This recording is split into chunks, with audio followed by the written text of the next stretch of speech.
ಪರವಾಗಿರುವವರು, ಧರ್ಮಸ್ಥಳದ ಭಕ್ತರು, ಕೆಲ ಹಿಂದೂ ಸಂಘಟನೆಗಳ ಕಾರ್ಯಕರ್ತರು ಇದೀಗ ಸರ್ಕಾರ ಹಾಗೆ ಎಸ್ಐಟಿ ಅಧಿಕಾರಿಗಳ ವಿರುದ್ಧ ಸಿಡಿದೆದ್ದಿದ್ದಾರೆ. ಎಸ್ಐಟಿ ಅಧಿಕಾರಿಗಳು ತಮಗೆ ವಹಿಸಿರುವ ಜವಾಬ್ದಾರಿಯನ್ನ ನಿರ್ವಹಿಸುತ್ತಿದ್ದಾರೆ ಅನ್ನೋದನ್ನ ಹೊರತುಪಡಿಸಿದ್ರೆ ಆತ ತೋರಿಸಿದ ಜಾಗದಲ್ಲೆಲ್ಲ ಉತ್ಖನನ ಮಾಡ್ತಾ ಹೋಗ್ತಾ ಇರುವ ಕ್ರಮದ ವಿರುದ್ಧ ಇದೀಗ ಧರ್ಮಸ್ಥಳದ ಭಕ್ತರು ಹಾಗೆ ಹಿಂದೂ ಸಂಘಟನೆಯ ನಾಯಕರು ಸಿಡಿದೆದ್ದಿದ್ದಾರೆ.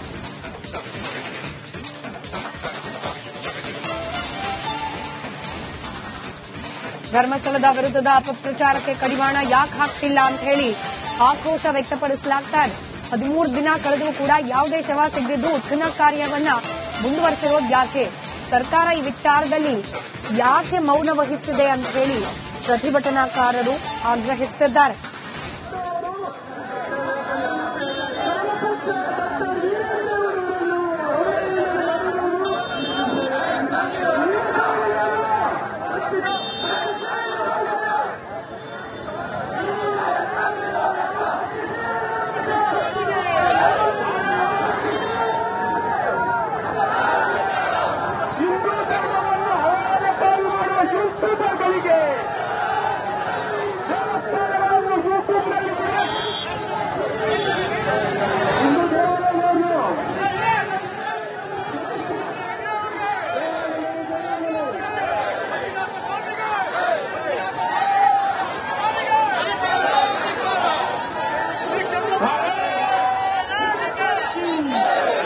ರಾಮನಗರ ಹಾಗೆ ಮೈಸೂರಿನಲ್ಲಿ ನಡೀತಾ ಇರುವ ಪ್ರತಿಭಟನೆಯ ದೃಶ್ಯಗಳನ್ನ ಗಮನಿಸ್ತಾ ಇದ್ದೀರಿ. ಸರ್ಕಾರದ ಮೌನ ಅಂದ್ರೆ ಉತ್ಖನನ ಕಾರ್ಯ ಮಾಡ್ತಾ ಸಂದರ್ಭದಲ್ಲೂ ಕೂಡ ಯಾವುದೇ ರೀತಿ ಸಾಕ್ಷ್ಯ ಸಿಗದೆ ಹೋದ್ರು ಅಪಪ್ರಚಾರ ಯಾರೆಲ್ಲ ಮಾಡ್ತಿದ್ದಾರೆ ಅವ್ರ ವಿರುದ್ಧ ಯಾಕೆ ಕ್ರಮ ಕೈಗೊಳ್ತಿಲ್ಲ? ಇದು ಬೇಸಿಕಲಿ ಪ್ರತಿಭಟನೆ ಮಾಡ್ತಿರುವವರ ಪ್ರಶ್ನೆಯಾಗಿದೆ.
ಮತ್ತೊಂದು ಕಡೆಯಲ್ಲಿ 14ನೇ ದಿನ ಕೂಡ ಉತ್ಖನನ ಕಾರ್ಯ ಮುಂದುವರೆದಿದೆ.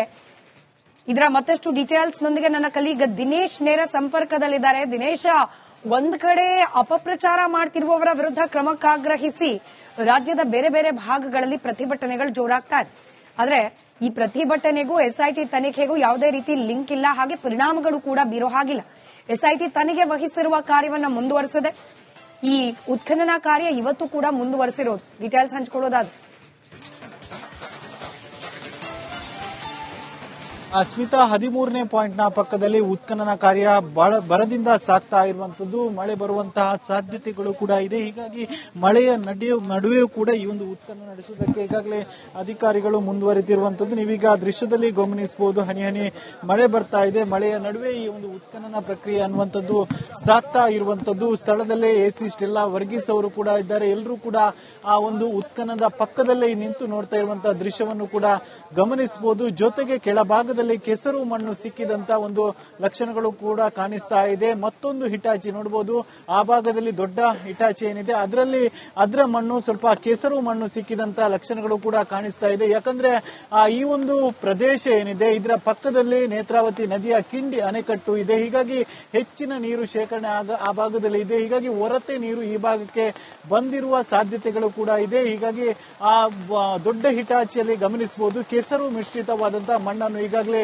ಹಿಟಾಚಿ ಮೇಲ್ ಹಾಕ್ತಾ ಇರುವಂತದ್ದು. ಮತ್ತಷ್ಟು ನೀರು ಸಿಕ್ಕಿದ್ರೆ ಒಂದಷ್ಟು ಕಾರ್ಯಾಚರಣೆಗೆ ಅಡಚಣೆ ಆಗುವಂತಹ ಸಾಧ್ಯತೆಗಳು ಕೂಡ ಇದೆ. ಜೊತೆಗೆ ಮಳೆ ಕೂಡ ಬರ್ತಾ ಇದೆ. ಮಳೆ ನೀರು ಗುಂಡಿಯಲ್ಲಿ ಬಿದ್ದರೆ ಮತ್ತಷ್ಟು ಕಾರ್ಯಾಚರಣೆಗೆ ಅಡಚಣೆ ಆಗುವಂತಹ ಸಾಧ್ಯತೆಗಳು ಕೂಡ ಇದೆ. ನಿನ್ನೆಯೂ ಕೂಡ ಇದೇ ರೀತಿಯಾಗಿ ಕೆಸರು ಮಣ್ಣು ಸಿಕ್ಕಿತ್ತು, ಕೆಳಭಾಗದಲ್ಲಿ ನೀರು ಕೂಡ ಸಿಕ್ಕಿತ್ತು. ಆ ಬಳಿಕ ಪಂಪ್ ಸೆಟ್ ಅನ್ನು ತರಿಸಿ ಆ ನೀರನ್ನು ಹೊರಹಾಕಲಾಗಿತ್ತು. ಹೊರಹಾಕಿ ಬಳಿಕ ಕಾರ್ಯಾಚರಣೆ ಮಾಡಲಾಗಿತ್ತು. ಇವತ್ತು ಕೂಡ ಕಾರ್ಯಾಚರಣೆ ಬರದಿಂದ ಸಾಗ್ತಾ ಇರುವಂತದ್ದು. ಈಗಾಗಲೇ ಕೆಸರು ಮಣ್ಣು ಕೂಡ ಸಿಕ್ಕಿರುವಂತದ್ದು. ಮುಂದಿನ ಹಂತದಲ್ಲಿ ನೀರು ಸಿಕ್ಕಿದ್ರೆ ಪಂಪ್ ಸೆಟ್ ಅನ್ನ ತರಿಸಿ ಅದರಿಂದ ನೀರನ್ನು ಹೊರಹಾಕಿ ಆ ಬಳಿಕ ಉತ್ಖನನ ಕಾರ್ಯಾಚರಣೆ ನಡೆಸುವಂತಹ ಸಾಧ್ಯತೆಗಳು ಕೂಡ ಇದೆ. ನೀವೀಗ ದೃಶ್ಯದಲ್ಲಿ ಗಮನಿಸುವುದು, ಮಳೆ ಬಂದರೂ ಕೂಡ ಎಲ್ಲ ಅಧಿಕಾರಿಗಳು ಉತ್ಖನನ ನಡೆಸುವಂತಹ ಸ್ಥಳದಲ್ಲೇ ಇದ್ದಾರೆ. ಆ ವ್ಯಕ್ತಿ ಏನಿದ್ದಾನೆ ಆತನು ಕೂಡ ಆ ಒಂದು ಪಕ್ಕದಲ್ಲೇ ನಿಂತು ಒಂದಷ್ಟು ಡೈರೆಕ್ಷನ್ಗಳನ್ನ ಕೊಡ್ತಾ ಇರುವಂತದ್ದು. ಇಲ್ಲಿ ಅಗೇರಿ ಅನ್ನುವಂತ ಒಂದು ಸೂಚನೆಗಳನ್ನು ಹಿಟಾಚಿ ಆಪರೇಟರ್ಗಳಿಗೆ ನೀಡ್ತಾ ಇರುವಂತದ್ದನ್ನು ಕೂಡ ಗಮನಿಸುವುದು. ಬಹಳ ಜೋರಾಗಿ ಮಳೆ ಬರ್ತಾ ಇದೆ. ಮಳೆಯ ನಡುವೆ ಈ ಒಂದು ಉತ್ಖನನ ಬಿರುಸಿನಿಂದ ಸಾಗ್ತಾ ಇರುವಂತದ್ದು. ಸ್ಮಿತಾ, ಈಗಾಗಲೇ ಸುಮಾರು 6 ಅಡಿ ಆಳದವರೆಗೆ ಅಗಲ ಆರು ಅಡಿ ಆಳದವರೆಗೂ ಕೂಡ ಗುಂಡಿಯನ್ನು ತೆಗೆಯಲಾಗಿದೆ. ಮತ್ತಷ್ಟು ಗುಂಡಿಯ ತೆಗೆಯುವಂತಹ ಸಾಧ್ಯತೆ ಇದೆ. ಯಾಕಂದ್ರೆ ಆತ ಕೂಡ ಡಿಮ್ಯಾಂಡ್ ಮಾಡಿದ್ದ ಈ ಒಂದು ಪ್ರದೇಶಕ್ಕೆ ಸಾಕಷ್ಟು ಮಣ್ಣುಗಳನ್ನು ಹಾಕಿ ಸಮತಟ್ಟು ಮಾಡಿದ್ದಾರೆ. ಅಂದ್ರೆ ಅಣೆಕಟ್ಟು ಕಟ್ಟುವ ಸಂದರ್ಭ ಮತ್ತು ನೆರೆ ಬಂದಂತಹ ಸಂದರ್ಭದಲ್ಲಿ ಈ ಭಾಗಕ್ಕೆ ನೆರೆ ಬರಬಾರದು ಅನ್ನುವಂತ ಕಾರಣಕ್ಕಾಗಿ ಆ ಮೇಲ್ಭಾಗದಲ್ಲಿ ಸಾಕಷ್ಟು ಅಂದ್ರೆ ಸುಮಾರು 10 ಫೀಟ್ ವರೆಗೂ ಕೂಡ ಮಣ್ಣನ್ನು ಹಾಕಿ ಸಮತಟ್ಟು ಮಾಡಿದ್ದಾರೆ. ಹೀಗಾಗಿ ಇದನ್ನ ಸಾಕಷ್ಟು ಆಳದವರೆಗೆ ಅಗೆಯಬೇಕು ಅನ್ನುವಂತ ಸೂಚನೆಯನ್ನು ಮಾತನ್ನು ಕೂಡ ಆತ ವ್ಯಕ್ತಿ ಹೇಳಿದ್ದ. ಆತನ ಮಾತಿನಂತೆ ಎಸಿ ಅವರು ಕೂಡ ಅದಕ್ಕೆ ಸಮ್ಮತಿ ಸೂಚಿಸಿರುವಂತದ್ದು. ಹೆಚ್ಚು ಆಳದವರೆಗೆ ಇದನ್ನು ಅಗೆಯುವಂತಹ ಸಾಧ್ಯತೆ ಇದೆ. ಈಗಾಗಲೇ ಸುಮಾರು 6 ಅಡಿ ಆಳದವರೆಗೆ ಅಗೆದಿರುವಂತದ್ದು. ಇನ್ನಷ್ಟು ಆಳದವರೆಗೆ ಅಗೆಯುವಂತ ಲಕ್ಷಣಗಳು ಕೂಡ ಕಂಡು ಬರ್ತಾ ಇದೆ. ಸದ್ಯ ಮಳೆ ಜೋರಾಗಿ ಬರ್ತಾ ಇದೆ.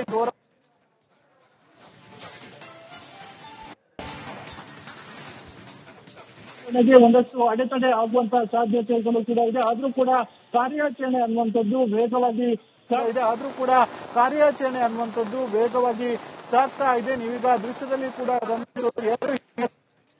ಈ ಭಾಗಕ್ಕೆ ಬಂದ ರೀತಿಯಲ್ಲಿ ಇದೆ. ಹೀಗಾಗಿ ಸ್ವಲ್ಪ ಹೊತ್ತುಗಳ ಕಾಲ ಕಾರ್ಯಾಚರಣೆ ತಡೆ ಹಿಡಿತಾರ ಅನ್ನುವಂಥದ್ದು ಮುಂದೆ ಕಾದ್ ನೋಡ್ಬೇಕು. ಸದ್ಯ ಅಧಿಕಾರಿಗಳು ಆ ಒಂದು ಗುಂಡಿಯ ಪಕ್ಕದಲ್ಲೇ ಇರುವಂತದ್ದು ನೋಡ್ಬೋದು. ಆ ಒಂದು ಗುಂಡಿಯ ಪಕ್ಕದಲ್ಲೇ ಎಸಿ ಎಲ್ಲ ವರ್ಗೀಸ್ ಆಗಿರ್ಬೋದು, ಜೊತೆಗೆ ಕಂದಾಯ ಇಲಾಖೆ ಅವರು ಮತ್ತು ಆ ವ್ಯಕ್ತಿ ಏನಿದ್ದಾನೆ, ಪ್ರಮುಖವಾಗಿ ಅನಾಮಿಕ ವ್ಯಕ್ತಿ ಏನಿದ್ದಾನೆ ಆತ ಕೂಡ ಈ ಭಾಗದಲ್ಲೇ ಇರುವಂತದ್ದು. ಸದ್ಯಕ್ಕೆ 2 ಹಿಟಾಚಿಗಳು ಕೂಡ ಕಾರ್ಯಾಚರಣೆ ಸ್ಥಗಿತಗೊಳಿಸಿರುವಂತದ್ದು. ಹೀಗಾಗಿ ಆ ಭಾಗದಲ್ಲಿ ಮತ್ತೆ ಕಾರ್ಯಾಚರಣೆ ಮಾಡ್ತಾರ ಅಥವಾ ನೀರನ್ನು ಹೊರ ಹಾಕಿದ ಬಳಿಕ ಮತ್ತೆ ಕಾರ್ಯಾಚರಣೆ ಮಾಡ್ತಾರ ಅನ್ನುವಂಥದ್ದು ನೋಡ್ಬೇಕಷ್ಟೇ. ಸದ್ಯಕ್ಕೆ 2 ಹಿಟಾಚಿಗಳು ಕೂಡ ಈ ಭಾಗಕ್ಕೆ ಬಂದಿರುವ ನಿನ್ನೆ ಪ್ರಕಾರ ಅಲ್ಲಿ ತನಕ ಜಿಪಿಆರ್ ಮೂಲಕ ಶೋಧ ಕಾರ್ಯ ನಡೆಸಲಾಗಿತ್ತು. ಅಂದ್ರೆ 13ನೇ ಪಾಯಿಂಟ್ ಮಾತ್ರ ಅಲ್ಲದೆ ಆ ಭಾಗದ ಎಂಡ್ವರೆಗೂ ಕೂಡ ಶೋಧ ಕಾರ್ಯ ನಡೆಸಲಾಗಿತ್ತು. ನಿನ್ನೆ ಈ ಭಾಗದಲ್ಲಿ ಉತ್ಖನನ ಕಾರ್ಯಾಚರಣೆ ಬರದಿಂದ ಸಾಗಿತ್ತು. ಬಳಿಕ ಇವತ್ತು ಆತ ಡಿಮ್ಯಾಂಡ್ ಮಾಡಿದ್ದ ಈ ಭಾಗದಲ್ಲಿ ಅಂದ್ರೆ 13ನೇ ಪಾಯಿಂಟ್ ನ ಪಕ್ಕದಲ್ಲೂ ಕೂಡ ಉತ್ಖನನ ನಡೆಸಬೇಕು ಅನ್ನುವಂತ ಡಿಮ್ಯಾಂಡ್ ಇತ್ತು.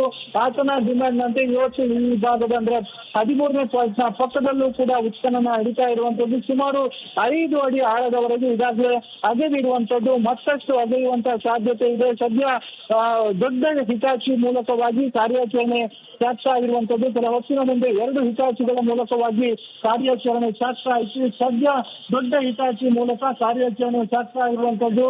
ಕಾರ್ಯಾಚರಣೆಗೆ ಸ್ವಲ್ಪ ಮಳೆ ಅಡ್ಡಿ ಕೂಡ ಆಗ್ತಾ ಇರುವಂತದ್ದು. ಜೋರಾಗಿ ಮಳೆ ಬರ್ತಾ ಇದೆ. ಮಳೆ ಒಂದಷ್ಟು ಕಾರ್ಯಾಚರಣೆಗೆ ಅಡ್ಡಿ ಆಗ್ತಾ ಇದೆ. ಮಳೆಯ ನಡುವೆಯೂ ಕೂಡ ಎಲ್ಸಿಸ್ಟೆಲ್ಲ ವರ್ಗೀಸ್ ಅವರು ಗುಂಡಿ ಪಕ್ಕದಲ್ಲೇ ನಿಂತ್ಕೊಂಡು ಕಾರ್ಯಾಚರಣೆನ ವೀಕ್ಷಣೆ ಮಾಡ್ತಾ ಇರೋದು. ಒಂದಷ್ಟು ಅಧಿಕಾರಿಗಳು ಆ ಭಾಗದಲ್ಲಿ ಟರ್ಪಾಲ್ ಅನ್ನು ಕೂಡ ಕಟ್ಟಲಾಗಿರುವಂತದ್ದು. ಟರ್ಪಾಲ್ ನ ಕೆಳಭಾಗಕ್ಕೆ ಒಂದಷ್ಟು ಅಧಿಕಾರಿಗಳು ತೇಲಿರುವಂತದ್ದು. ಆದ್ರೆ ಎಸಿ ಶೆಲ್ಲ ವರ್ಗೀಸ್ ಹಾಗೂ ಕೆಲವೊಂದಿಷ್ಟು ಅಧಿಕಾರಿಗಳು ಇಲ್ಲೇ ನಿಂತು ಕಾರ್ಯಾಚರಣೆಯನ್ನು ವೀಕ್ಷಣೆ ಮಾಡ್ತಾ ಇರುವಂತದ್ದು. ಒಟ್ಟಿನಲ್ಲಿ ಕಾರ್ಯಾಚರಣೆ ಅನ್ನುವಂಥದ್ದು ಬರದಿಂದ ಸಾಗ್ತಾ ಇದೆ. 13ನೇ ಪಾಯಿಂಟ್ ಅನ್ನುವಂಥದ್ದು ಬಹಳಷ್ಟು ಕ್ಯೂರಿಯಾಸಿಟಿ ಇದ್ದಂತಹ ಪಾಯಿಂಟ್. ಯಾಕಂದ್ರೆ 12 ಪಾಯಿಂಟ್ಗಳಾದ ಬಳಿಕ 13ನೇ ಪಾಯಿಂಟ್ ಉತ್ಖನನ ಮಾಡಬೇಕಿತ್ತು. ಆದ್ರೆ 13ನೇ ಪಾಯಿಂಟ್ ಸ್ವಲ್ಪ ಚರ್ಚೆಯಲ್ಲಿದ್ದ ಪಾಯಿಂಟ್. ಜೊತೆಗೆ ಈ ಒಂದು ಪಾಯಿಂಟ್ ಅಲ್ಲಿ ಅಗಿಬೇಕಾದ್ರೆ ಒಂದಷ್ಟು ಸವಾಲುಗಳಿತ್ತು. ಹೀಗಾಗಿ ಜಿಪಿಆರ್ ಯಂತ್ರವನ್ನು ತರಿಸಿಕೊಂಡು ಶೋಧ ಕಾರ್ಯ ನಡೆಸಲಾಗಿತ್ತು.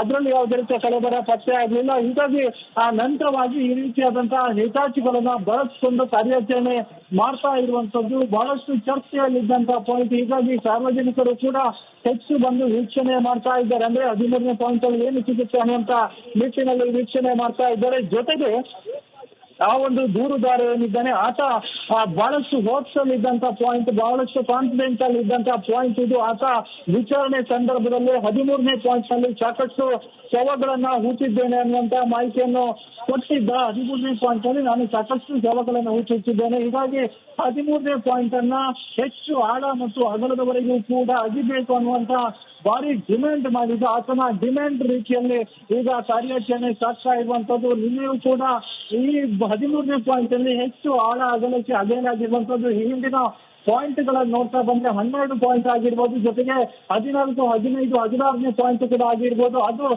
ಸೀಮಿತ, ಅಂದ್ರೆ 5 ರಿಂದ 6 ಅಡಿ ಆಳದವರೆಗೆ ಮಾತ್ರ ಅಗೆಯಲಾಗಿತ್ತು.